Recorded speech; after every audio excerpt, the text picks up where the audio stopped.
Quand il arrive en visite officielle en Australie, le prince William est en bras de chemise à peine repassé. Lorsqu'il va vers la foule, il prend soin de faire tomber les barrières et presque partout les groupies sont là, en Australie, Afrique du Sud, comme aux premières de cinéma à Londres. Les experts de la famille royale expliquent que cette aisance, bien loin des silhouettes guindées de Charles et de la reine, a été très travaillée. Mais c'est aussi l'héritage de Diana qui a tenté de l'élever à contre-courant des codes royaux. Depuis qu'il est tout petit, il a essayé d'être le plus normal possible. Et sa mère Diana a tout fait pour. Elle l'a emmené chez McDonald's, dans des abris pour SDF. Elle a pris le bus ou le métro avec lui.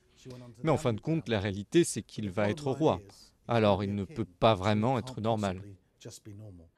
Une normalité d'autant plus difficile à atteindre que l'enfance de William a été émaillée de drames. Un divorce venimeux entre ses parents et la perte de Diana à 15 ans.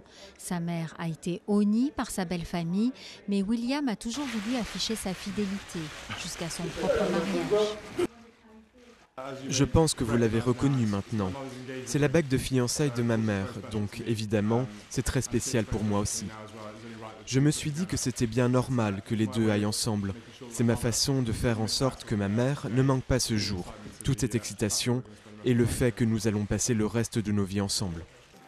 Après la mort de Diana, Charles a pris soin de préserver William de l'inquisition des médias. Le prince a voyagé pendant 1 an en Afrique et au Belize avant de s'enrôler dans la Royal Air Force. Aujourd'hui, il est pilote de sauvetage en mer au Pays de Galles.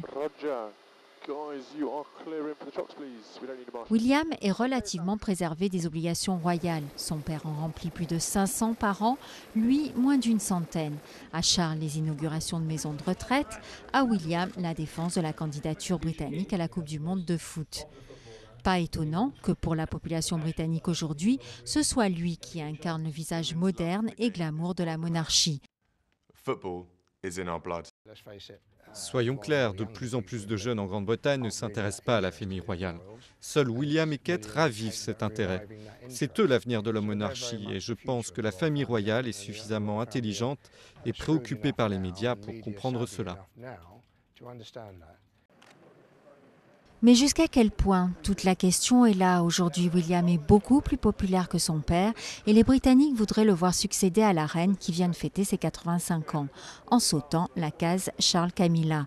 Une perspective qui, pour le moment, n'est officiellement pas d'actualité.